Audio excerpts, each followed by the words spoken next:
Not necessarily. Jess can be a boy's name. There was a boy at school. He put crumbled graham crackers down my blouse and would cheat on arithmetic tests. His name was Jesse Stonecker. Do you really know why Jesse Stonecker?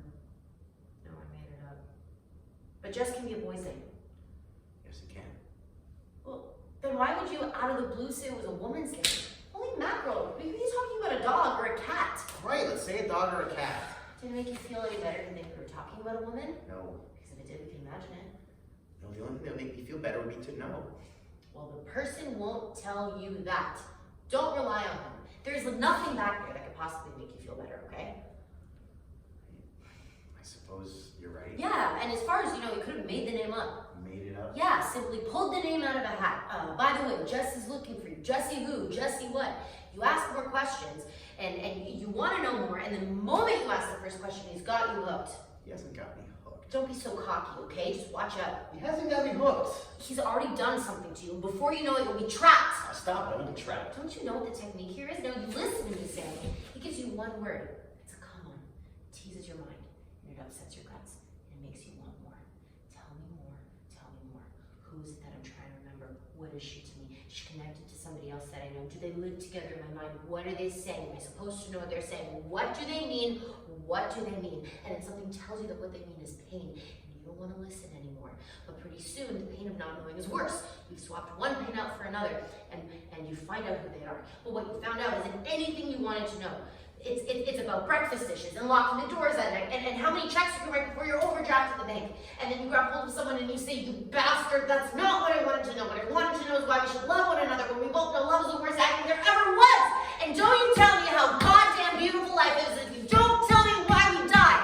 And is dying the whole purpose? And I want to know about God. If he's there, why can't we find him? If he's not, why can't we get rid of him? And if you say everything in this world has a purpose, then what is the use of pain? Questions like that. None of which get answered, even though the person implies you will get an answer, and that is the implication of one word. And if you listen to him the same next time, he'll drop another word in your ear just as nice, and another, and pretty soon you won't be the only one who's talking. You think I'll ever talk to Yes, you will! You'll start by asking him one question, who's Jesse? And then who are the others? And he'll tell you, oh, it seems as though you're telling yourself who you are, but that's the lie.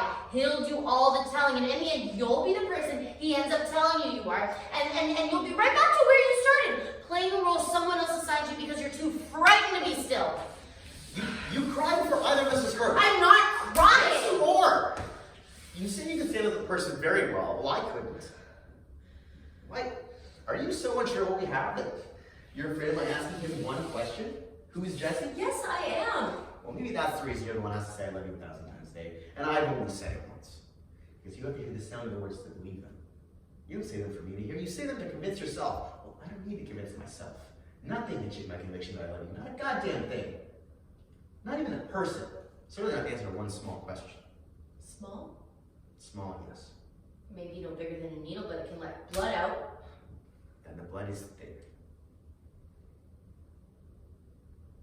So you don't listen to him?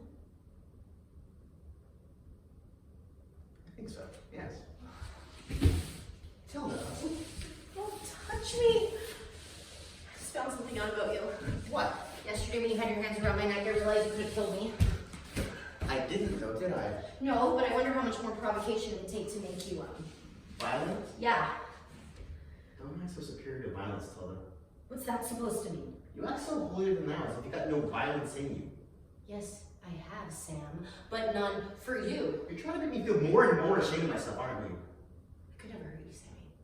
Except, I don't know, perhaps pretend? Well, pretend is everything to you, isn't it? And if you hurt me in pretense, that could be worse than real, because there aren't any limits to pretend, are there? Well, then I won't hurt you, Sam. Not for real and not for pretend. Stop it! Stop making me feel so goddamn ashamed of myself, okay? I won't talk to him. I won't ask him a question. I'll just listen, that's all. Just listen. Susie, please. What I'm pleased to do is finish the tree. Would you like to help me?